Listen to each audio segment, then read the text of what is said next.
You're listening to Three Kitchens podcast, hosted by home cooks Aaron Walker and Heather Dyer. Are you tired of cooking the same old things? So are we. Let's all get inspired, cook better, and eat great food. There's a reason this one was trending. It's very good. The Dumpling Lasagna. Well, hello and welcome to today's episode of Three Kitchens podcast. My name is Aaron Walker. I am joined with Heather Dyer, and I've got a food trend to test out, baby. Yeah. Trends. The trends are always so interesting. I'm sure there are like people who have studied it, but like, how does something become trendy and how does it, you know what I mean? Like what? The spread of it is always interesting. And I also like how some of these food trends cause like shortages or outages of certain ingredients because so many people all of a sudden in one area decide to go and do it. Yeah. Like when people were during COVID, when everybody wanted to bake bread and then flour kept selling out. And yeast. Oh, yeah. Yeah. Totally. Yeah.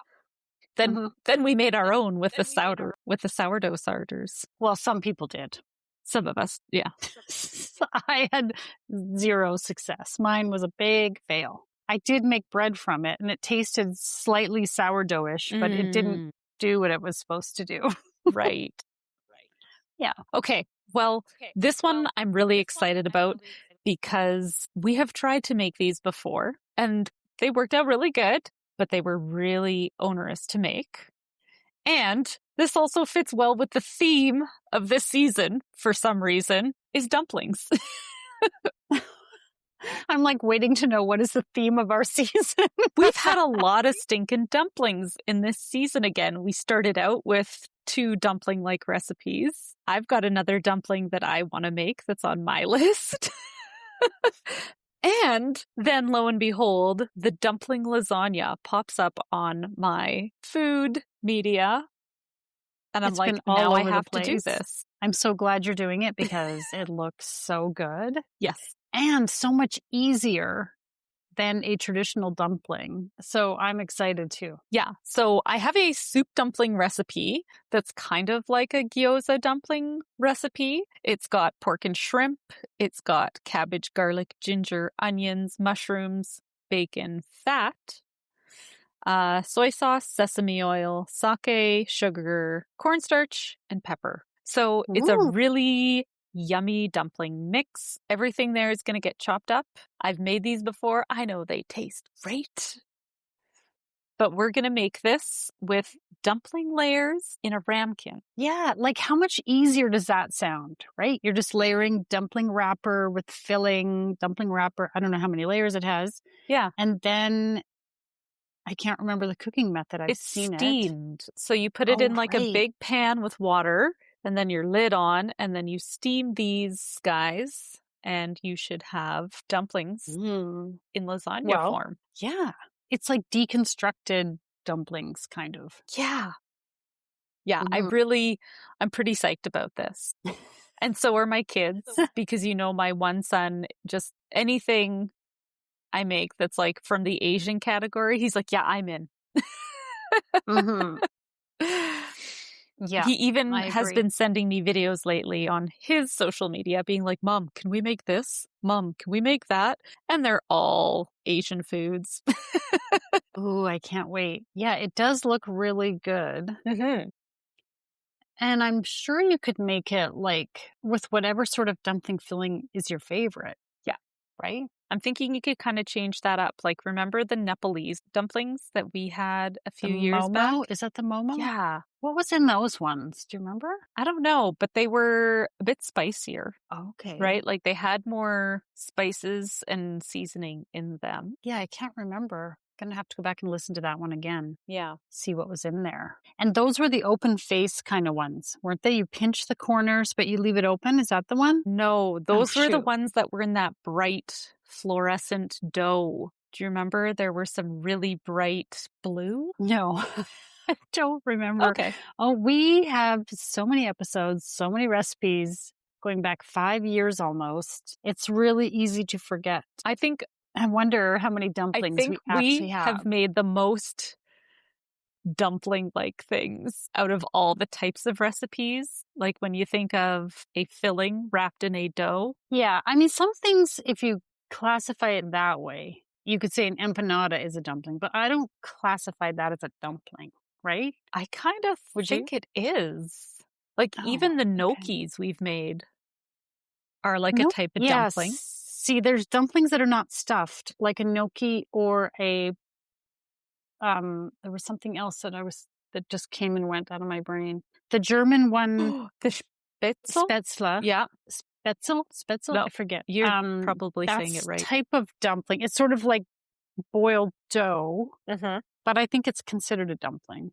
But the ones that are more like a bread on the outside, I never think of those as a dumpling, but I guess they are. I guess they're not as much, but you've made those pierogies. Well, pierogi feels like a dumpling. Pierogi for sure is a dumpling, right? Like I think out of Yeah. all the things we've made, dumplings is one of the things we've made the most of. Ravioli. Ravioli. You made those delicious ravioli with like a it was a pumpkin or a squash, butternut oh squash. yum Yeah. with like brown butter sage. Oh my God, why do we do this podcast here? It just makes us eat. It makes us hungry and it makes us want to eat. Because I live for food, Heather. I live for it. Okay. And this is going to be good dumpling lasagna. I've already got all my ingredients, so I know I'm not going to get caught in everybody else is doing this. It's sold out, so I'm ready to go. I'm hitting the ground running. And we'll see. I might send these to you raw so you can cook them, steam them yourself. Fresh. And eat them fresh. So I'll keep you in the loop because I have a feeling if I make them and send them to you, it won't be as good as if I give these to you to steam up on your own accord. Yeah, because you'd have to figure out how's the best way to reheat. Yeah, I don't want to go through something. playing that game. So, okay, well, I can't wait. Send me the dumplings. All the dumplings shall go your way. Nice. Okay. Hey listener, have you visited our website? You'll find our entire catalog of episodes. Can you believe there are more than 170 of them, including the Speakeasy Cocktail series and almost all of our recipes? It's easy to find. Just type in www.threekitchenspodcast.com or check the show notes for a link. Now, let's get back to the show. Okay, we're back. I am super excited to talk about dumpling lasagna. So for the filling, I used a soup wonton recipe that we had acquired from our previous co-host, Sarah. And I modified it a bit, as I do with everything. As you should. As you should. So all the ingredients and their amounts will be written up on our website. So I won't go too much into it. But we had ground pork, shrimp that I had chopped up really fine until it was almost a paste. This was a lot of chopping. 4 small onions. 10 bok choy. Oh, wow. So 10, not 10 full bunches of bok choy, but 10 leaves. So like, you know how the bok choy you break off like a single frond of? Sure. Yes. Yeah. Yes. Okay. I was thinking of the whole. Not 10 whole The whole bok choys. Good grief, no. Yeah. Equal amounts of garlic and ginger that I mashed up in my mortar and pestle. Mushrooms that were chopped really fine. And then a couple tablespoons of bacon fat. Oh, interesting. So all of this is your own secret ingredient? No, it's written here, but I feel like whenever bacon fat's in something, I'm really excited because I've always got jars literally in my freezer frozen that I keep. So when I get to use it, I get really excited. I'm like, ooh, taking out the bacon fat. All right. So all of that went into a large bowl and I just mixed this up with my hands, getting that bacon fat to break down, warm up, and integrate with everything. So just mush, mush, mush until you get a nice even paste of meat and vegetables. And then I added in soy sauce, sesame oil, cooking wine, sugar, cornstarch, and pepper. So that was the seasoning that went into the dough mix. This was the most labor-intensive part of making dumplings. It's so awesome that making the meat is the hard step of this because you're not like, oh, now I have to stand here for 6 hours and fold these dumplings. Yes. Because that's what I would have done. Mm-hmm. Now we're just going to toss it into lasagna. Yay!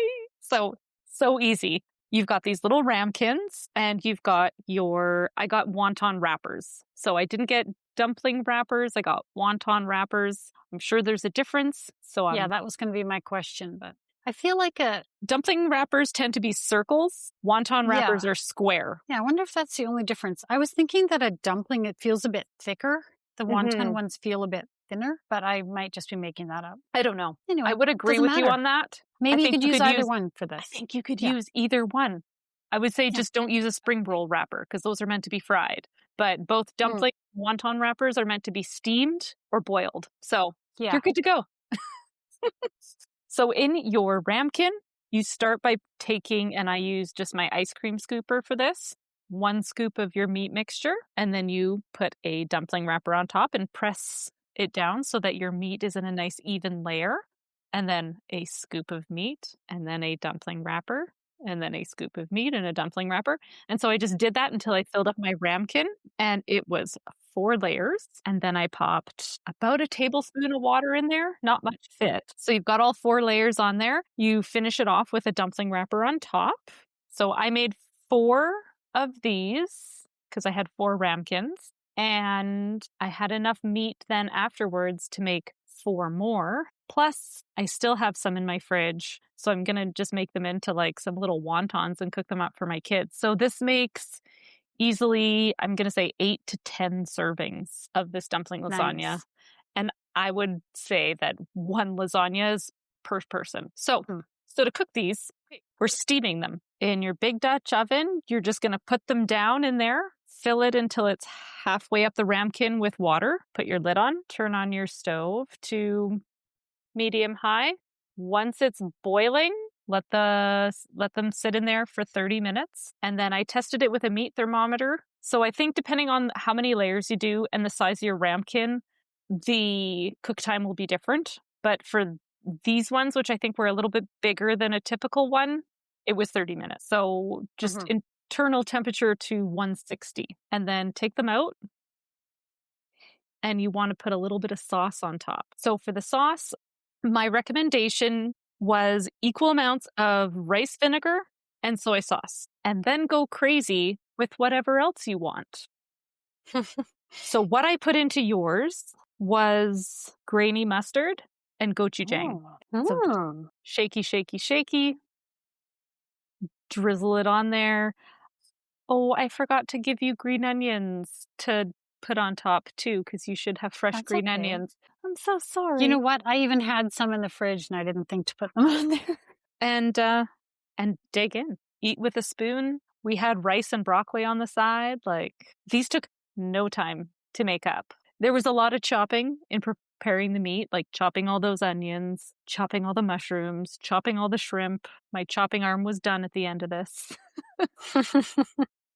But then just scoop, layer, steam, and you're done. Could you make that filling and freeze it and then pull it out later when you want to make some? I don't see why not. Yeah, that's what I'm thinking, right? Yeah, like if you could make this ground meat mix and go for it whenever you want. Mm-hmm. Oh, this was so good. I mean, we both were like, we really wanted to eat this because we love dumplings. But what I liked about it was like the texture of it. When you put your fork or your spoon into it, it was just like so smooth. And those wonton wrappers in there just are like silky, and it's not like a thick, like a lasagna noodle. When you think lasagna, like it is like lasagna in that it's layered with a noodle type thing, but it's like it just melts in your mouth. Yeah. Like, I just loved the texture of it. And of course the flavors are delicious, but I knew I was going to love the flavors because it's a dumpling and who doesn't love that? I just was blown away by how smooth and silky, like all your chopping does make a difference, I think. Yes. Because if you were to come upon like a big chunk of onion or something in there that was a bit more chewy. Like that would ruin that velvety, smooth, silky texture of the whole dish. I just loved it. And I'm sure somebody out there will say you need some kind of texture, contrast. I don't know. I watch enough cooking shows that they always say things like that. But I didn't. Maybe that's the onion on top. Maybe that's your green onion. Yeah, I loved this too. I thought it was so good. When my kid found out I was making it, he canceled plans and was like, I'm staying home for dinner tonight. I'm not missing this. Smart boy. Oh, as I was eating it, I started thinking of like all the different ways you could, like I was thinking of those Chinese lion's head meatballs that have the water chestnuts. See, there would be a crunchy bit. If you wanted, you could add like a little finely chopped water chestnut into it. I was just thinking of all the different dumpling filling that you could swap this out with, or different sauces. I put like chili crisp on mine because I put that on everything. Yeah. So good. Yeah, I really enjoyed the way it came together. And I just liked how you could just spoon it out and you would get this like beautiful stacked layer of all the noodles and stuff. And then it was really hot. So you had to like patiently blow it off. And then it was this wonderful mouthful of, did you feel like the chefs getting their giant mouthful? And just, they would have half of that, right? Cooking class wore blindfolded chefs, if anyone's listening and wondering what we're talking about. There's a reason this one was trending. Mm-hmm. It's very good. Yeah. And I think even if you wanted to make these all up, and then if you have the ramekins, maybe you could make them up and freeze them and then pull them out, thaw them, and toss them into your steamer. But I mean, I think it took me maybe 10 minutes to assemble yours when I brought them over. Because it's like scoop, noodle. Scoop. Because you've done all the work already. Yeah. All the chopping. Yeah. It's always fun to try a yummy food trend. Yeah. I love when the trends actually are trend worthy. Not like, why is this a trend? What was so great about that? You know what I mean? This one, like the butter board. Yeah, that just, and I love butter, but that doesn't look good. Butter. No. I love the idea of it. No, I don't want to make it. This one was just yum. Yeah. And if you don't have a good dumpling recipe to go off of, go to www.threekitchens.com. Podcast, threekitchenspodcast.com. threekitchenspodcast.com. I'm new here. Sorry about that. And check out our dumpling recipe. Oh, so good. Hey, I have a little cheat for you. Not that it will save you a whole bunch of time, but I recently, on a whim, bought the jar of minced garlic and ginger. Oh. It's like all minced. It's all together in a jar. It's like just a small jar. Hey. And I've been putting that in all kinds of things that call for garlic and ginger. I'm like, I have that. I've got it. I don't have to. It's all mixed. So I just put a big old scoop in there. There you go. It would save you just a tiny bit of time. You still have to chop all the other things. But that's great. I love that. I didn't even know you could buy jars like that. I've seen chopped garlic by itself, but I've never seen the combo. Well, I sometimes spend a little bit of time looking at really closely at all the things in the international aisle at the superstore, because every so often I find new, like a whole section of stuff that's like, where's this from? This is new. What are all these things? So I was like, I'm going to try this. Very convenient. And I know there's those haters out there who complain about, they call it jarlic. Garlic in a jarlic, and they don't like it. If you see jarlic, it means the person doesn't like it. It's like derogatory. But I like the garlic ginger combo. I don't know what you call it, but it's good. Whatever works for you, go for it. No judgment here. Just eat it. As long as it tastes good, who cares? Go and make this, everybody. This one was a real gooder. Yeah. worth the hype. And now for the fine print. Links to recipes and other things we talked about in this episode can be found on the show notes or our website, www.threekitchenspodcast.com. Come say hello on Instagram, Facebook, Threads, YouTube, and TikTok. We'd love to connect. And if you enjoy the show, pass it on. Word of mouth is the #1 way people learn about new podcasts. Thanks for listening. Homie, don't play that. What was that from, homie? Oh, God.